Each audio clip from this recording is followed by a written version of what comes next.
Hey guys, I'm out here to the woods today to kind of mess with some of my skills and practice some. Nothing too entertaining, but I thought I would show you what my weather conditions are. Right now we are 32 degrees with a wind chill of 24, and the winds are blowing pretty good today. Alright, one of the things I wanted to do today was show the shadow stick method of finding direction. And what I got, the sun's up there, I'll take a stick, pound it in the ground. It doesn't have to be very deep, it just has to stand up, and then you're going to follow the shadow until you find the end of it, in which you mark a stick. Now it's been a few minutes since I stuck that stick in the ground, so you can see the shadow's already moved. Now what I'm going to do is about every 10 minutes or so I'm going to come over here and I'm going to mark the shadow with another stick. And then I'll come back to you when it's all done. That is your east to west line. Now to find north and south, you take another stick.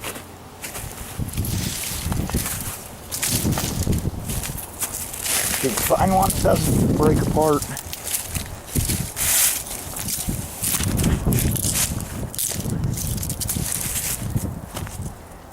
And you lay it 90 degrees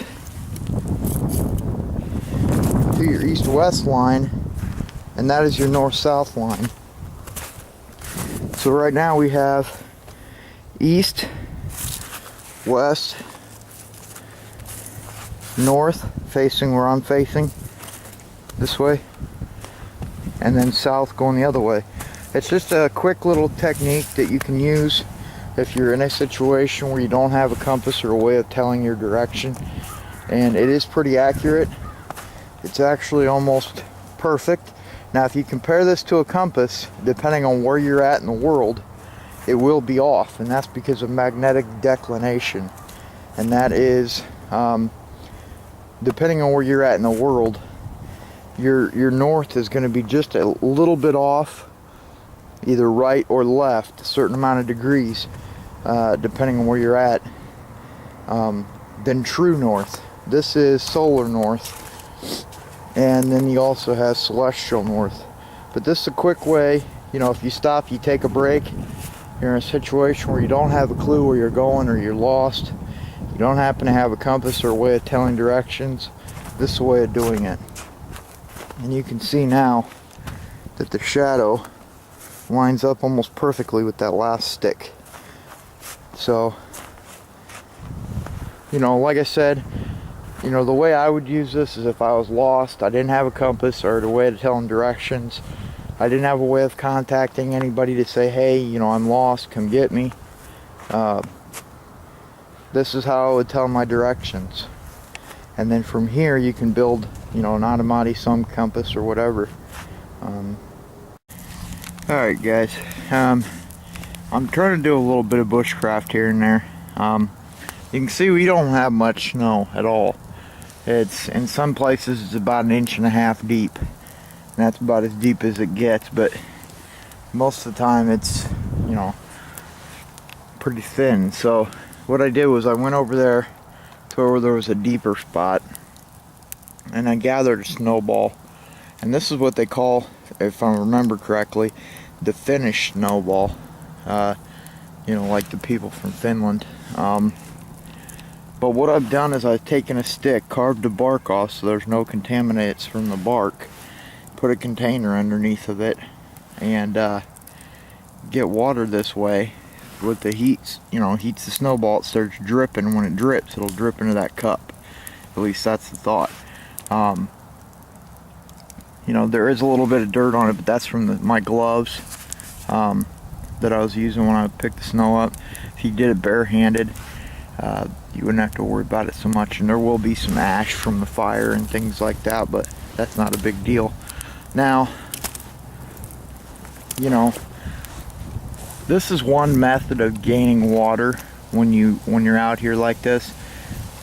Now, you know, this is a little bit more of a bushcrafty type technique, but you know, you could just take the snow, put it in your pot and melt it, but this is a little bit more of a fun way of doing it. My hope is that since I shoved that stick in there, that it won't just collapse and break off.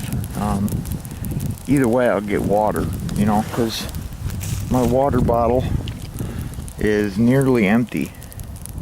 So, you know, especially if I was out here for any length of time at all, I would need water.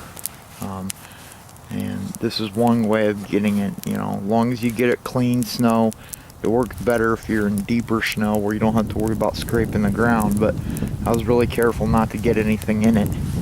And you know, you can make this as large or as small as you want, but you know, just a little bushcraft thing. But I'll keep you informed as it goes, see how it goes. But right now it's looking like it's gonna crack off from where I shoved the stick through and probably fall off. We'll see. It's starting to ice over. The wind's blowing towards it, so the heat from the fire should be carried that way as well. Might smell a little bit like smoke, but at least I'll have water. Anyway, you can always boil it too if you once you get it melted into your container. You can have water that way. But you know, say you got to go set traps or whatever, this is a way you can do water, and you come back, you should have a full cup. But anyway, you know, it'd probably work better too if, you know, say I didn't have a metal container, all I had was something like this, where I can't put this on the fire. I just put this under there and it'll drip into this. So anyway, I gotta get ready to go up and put another stake in the ground for my my next experiment. But anyway, that's it for now. Alright guys, I'll reposition the Finnish Snowball here, and you can see it dripping there pretty good.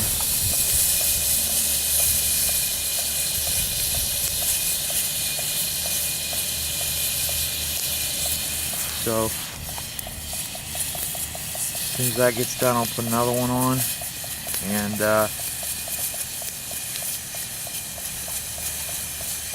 eventually make some more coffee here. But anyway, for now. Alright, so packed up, ready to go. Fire's almost out. I'm going to put that out here in a minute. Shadow stick method of direction finding worked good.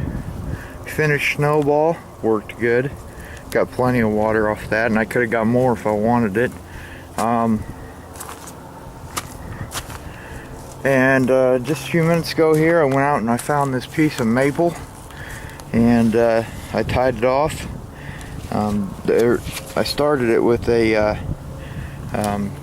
clove hitch, so it's good and tight, and then I found a couple twigs and put down in there, and I'm not done with it, but I'm going to leave it here and work on it the next time I come out, and finish sharpening it up and cleaning it up and making it a usable tool. Not that I'm going to really, I don't know how I have a place around here to go gigging, but you know, just practice.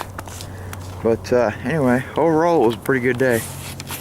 A little bit cold. I should have worn a little bit more warmer clothes. I thought I was covered for today, but that wind really picked up today. But anyway, that's it for now. As always, thank you for watching.